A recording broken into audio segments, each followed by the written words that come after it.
The Three Lions take on West Germany in our footy action now. Old rivalries on Channel 442.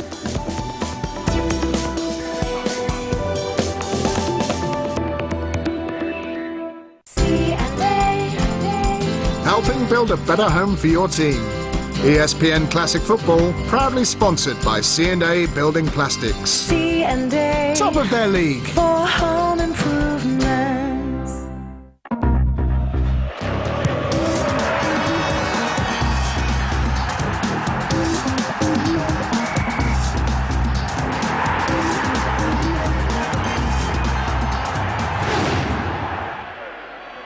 The Olympic Stadium in Munich, scene of West Germany's triumph in the 1974 World Cup.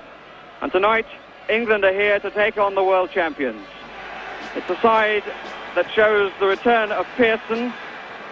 He comes in because Everton's Bob Latchford had no real chance of being fit because of an abdominal muscle strain. It's a side that includes Kevin Keegan playing his first match of the year, having been suspended after being sent off in a match on the 31st of December. That's the West German lineup. 5 survivors of their triumph in the 1974 World Cup. The 5th, a late choice, Bernd Holzenbein, who's come in because Klaus Fischer has gone down with influenza. Officials tonight come from Austria. The German bench, with Jupp Derval, who will take over from Helmut Schön, at the far left with the silver hair. He played against England in 1954 in a 3-1 defeat.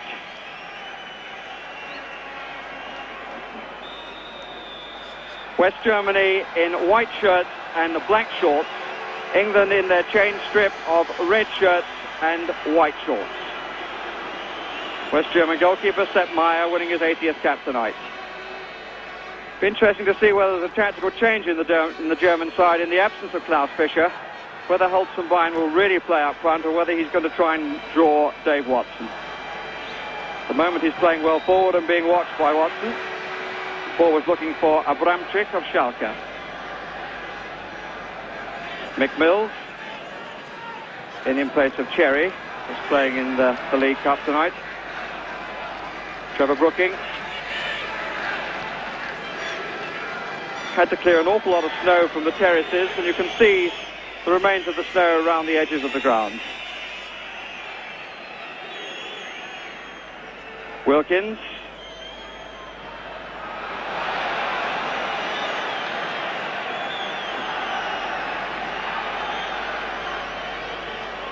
Stevie Koppel, German throw.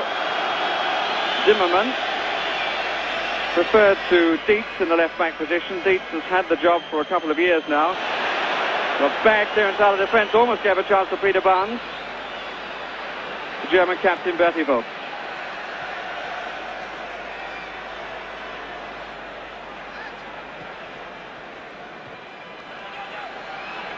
Barnes. Getting good applause from the crowd. And the Germans looking incredibly nervous. A mistake there by Schwarzenbeck, who's playing at the back as the spare man. Germans still haven't really replaced Franz Beckenbauer. The man who was thought to have the job, Manny Kaltz, is on the substitutes bench tonight.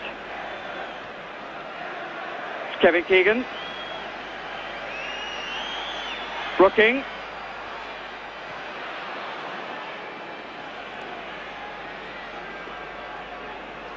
And England showing all the early running. Butch Wilkins looking in fine fettle at the start. Koppel. Pearson and Keegan down the middle.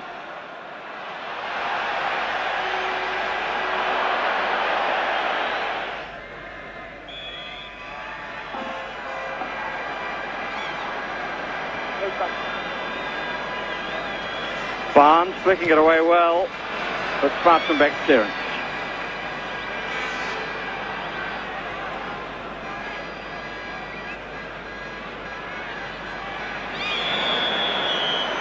Put a bit too high then by Wilkins.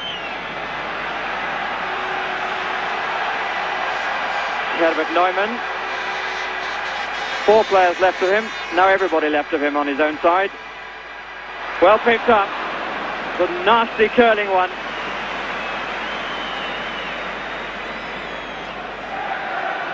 England now with just 2 forwards. Pearson and Barnes.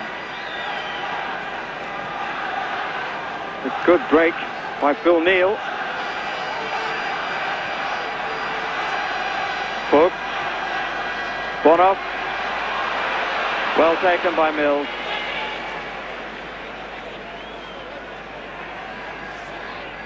Wilkins.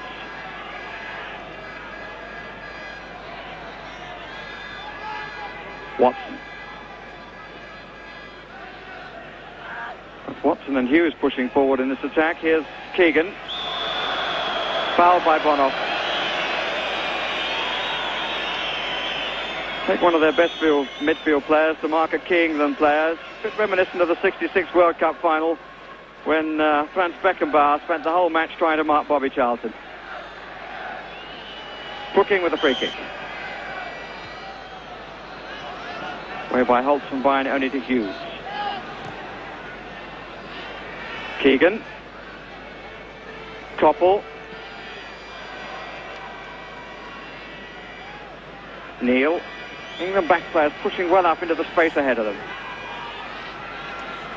Nicely done by Keegan. Schwarzenbeck had come across, covered by Bonoff.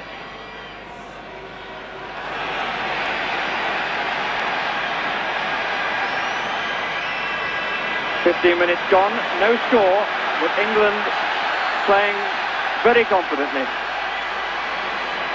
Here's Abramczyk. 2 England defenders. The tackle came from Mills.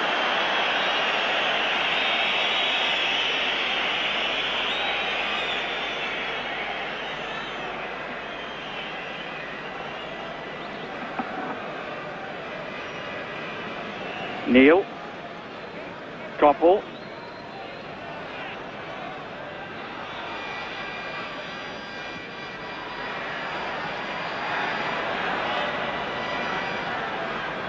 Neumann. Fleury. Fleury thought to benefit from the presence of a club colleague. Certainly the feeling of Günther Netzer, to whom I was talking last night. Holzenbein there very deep.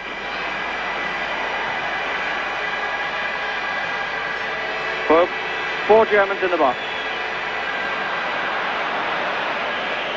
Mills. Barnes. Again showing good determination. And he's got a fair bit of space here. Taking on Schwarzenbeck. Could well skin him for pace too. Good stuff from Peter Barnes. In the end, perhaps the final ball not the greatest, but a good run by him. And prepared to take on Schwarzenbeck. 25 minutes gone. No score. Neumann. Good first time ball to Abramczyk. Hit it on the half volley then, Neumann. Free kick given against Hughes. Bonoff to take it.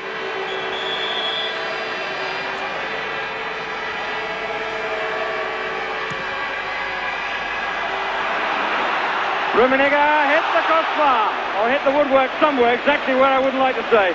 But he really thumped that.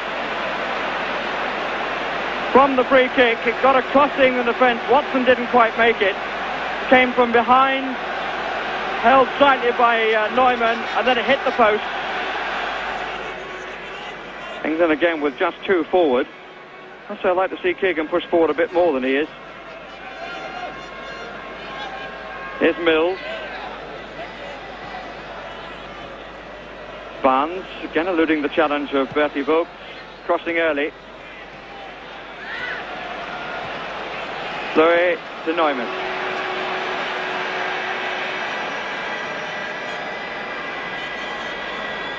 Again finding his man. Settled well for his first internationals, Herbert Neumann. Fleury. Lovely ball by Fleury to Rummenigge. Abramczyk moving into the box. Neumann is there as well. There's Abramczyk.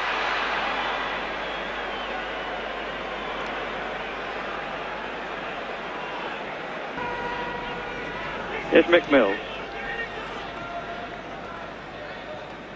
Barnes. Proving quite a problem for Bertie Vogts. Vogts winning out there. Keegan. And a rather wild challenge by Vokes.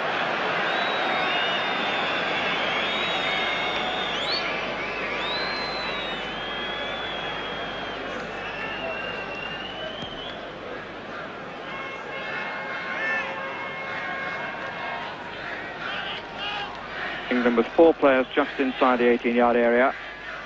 It's Barnes. Again doing well. And they got a man over. But it went into the side netting. It was Pearson who got away. Lovely play here by Barnes. Pulled with one foot, crossed with the other. Pearson came in, side netting. Trio in the midfield. Keegan now in the centre forward position. Neil making an extra man. Timed his run well too. Koppel to help. 3 still in the box. Pearson. And it's in! Really nice build-up that by England. Pearson, the scorer. Neil, who made the extra man, found Koppel. Koppel who crossed. And Pearson way up above the big fella Rusman into the corner. Bonoff. Bonoff, whose contribution has been entirely defensive in this first half, surely costs the Germans something, but no praise can be too high for the England performance. They're playing like a team who have tremendous confidence in their own ability, and how good that is to see. Leading by a goal to nothing at half-time. The scorer, Stuart Pearson, in the 41st minute.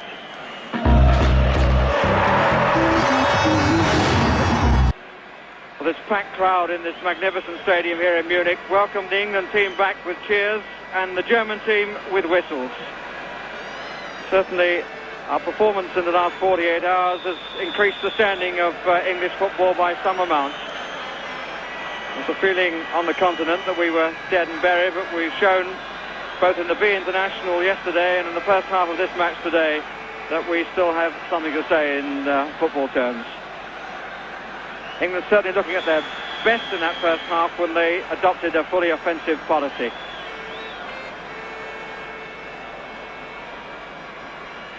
First free kick for the foul by Keegan.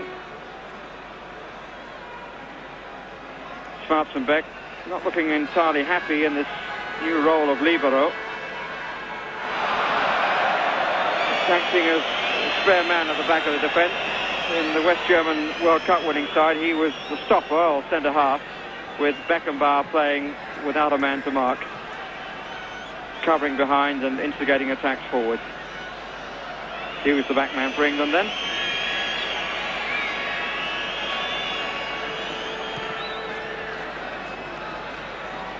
Keegan, Bonoff backed away some 10 or 15 yards.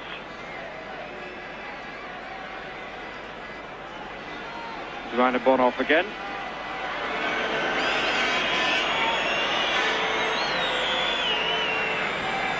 The Bavarian crowd, not the kindest in the world,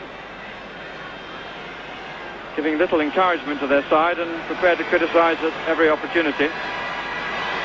Here's Abramczyk. Rusman. Burgmuller. Zimmermann. Turned out to be a pass in the end. Keegan back in defence, showing no signs of having been out of football for 2 months. His importance to the side emphasised by his selection, in spite of fears about match fitness.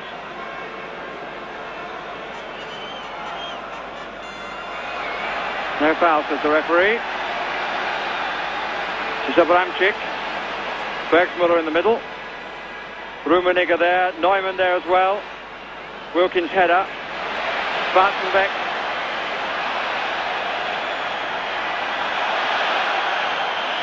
Foul by Wilkins, obstructing him, I suspect.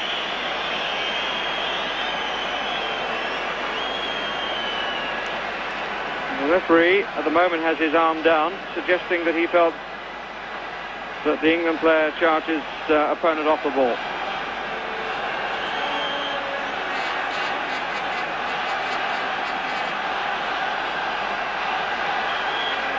It's going to be a direct kick. Bonoff is going to take it. Quite capable of Bender.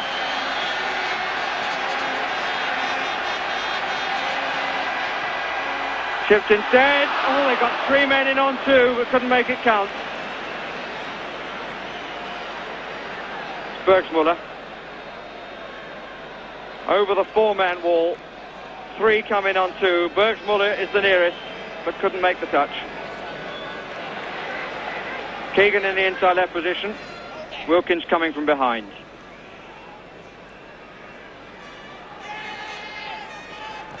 That's looking for Keegan. Oh, that's nice, but a good save. But a lovely attack by England. Keegan, who'd done a lot of running, was fouled well by Wilkins. A little flick, just didn't have enough pace to take it past Meyer.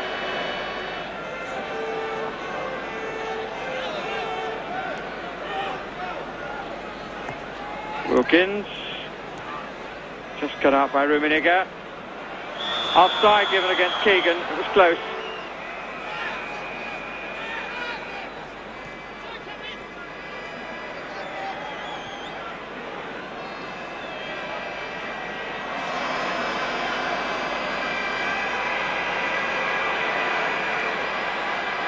Vogt. 4 players up with him. That was Neumann.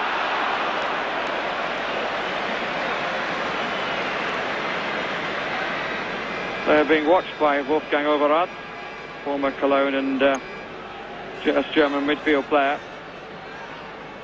Had a well wide though. Form's goal last night was a reward for persistence, even if it was slightly unlucky against Phil Thompson, the ball getting stuck in the snow. Here's Rummenigge. And Neil forcing him away. The Germans making an awful meal of trying to set up a chance. Muddling each other. Rummenigge wide. Really not the sort of form you'd expect of world champions. They were all over the place trying to build a chance, muzzling each other, and Rummenigge, who had the initial chance, finally wide. Watson.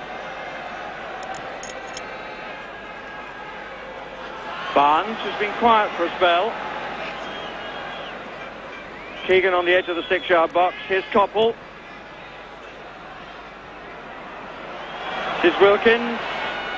Blocked by Bonoff. Wilkins thought with the hand, but the referee said no.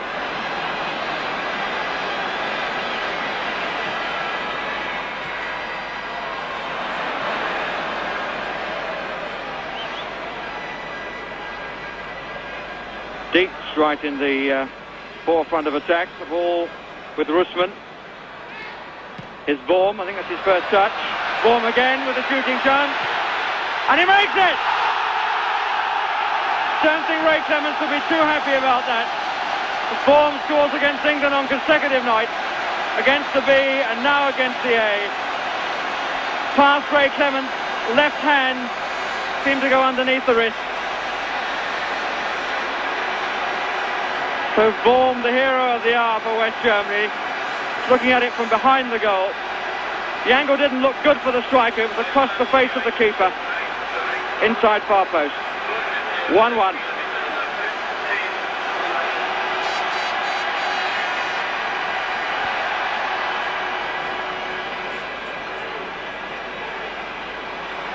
Five minutes left. And the free kick has been given against Watson.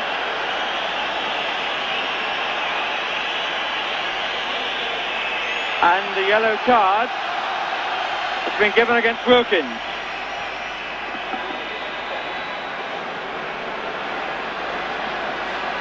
Bonoff again the taker of the kick. 5 men in the wall. Pearson just on the edge of it. Referee insistent on the 10 yards, which Pearson certainly isn't. Bonoff takes it and shells it in the corner. And the referee, surrounded by England players, as the Germans congratulate each other. But the England players obviously feeling that the kick was being taken while he was still organising the wall. But the referee gets out of the way and Bonoff curls it round the wall into the corner behind the unsighted goalkeeper. So Rainer Bonhoff, who's been almost entirely a defender, curls this one round. Clement behind the wall, never had a smell of it. Came off Mills, I think. Neil. Zimmerman.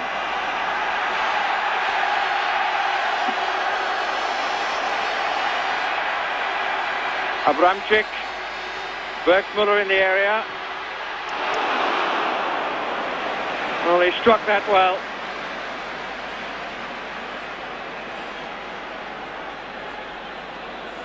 Round the outside of Mills for the shot.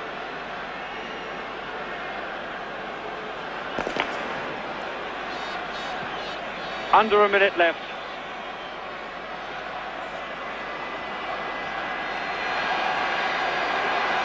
It will make it West Germany 4 wins since the '66 World Cup. And of course England won 4-2. Brooking. To Neil. It's a corner.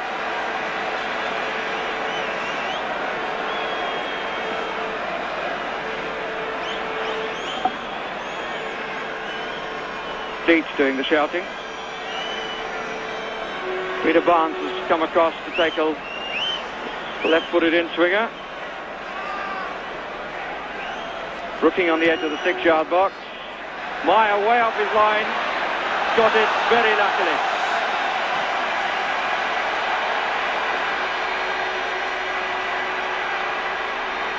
Mills had to stretch for that. Sold a little bit short by Hughes, who now finds seventh comfortably.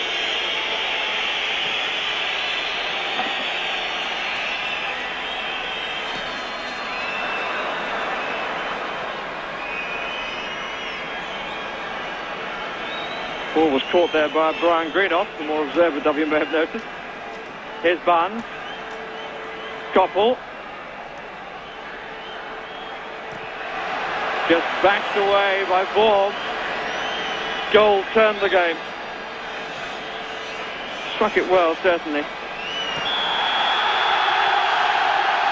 Final whistle blown by the Austrian referee, but more to encourage England in defeat than West Germany in victory. The world champions struggled for an awful long time, and England were well worth their lead, which they finally conceded in the 79th minute when Baum shot with some power across the face of the goal and past Ray Clemence's left hand, and then Rainer Bonhoff gave the world champions their victory from a free kick curled round a wall, which I'm sure the England players will still feel was being organised by the referee at that point.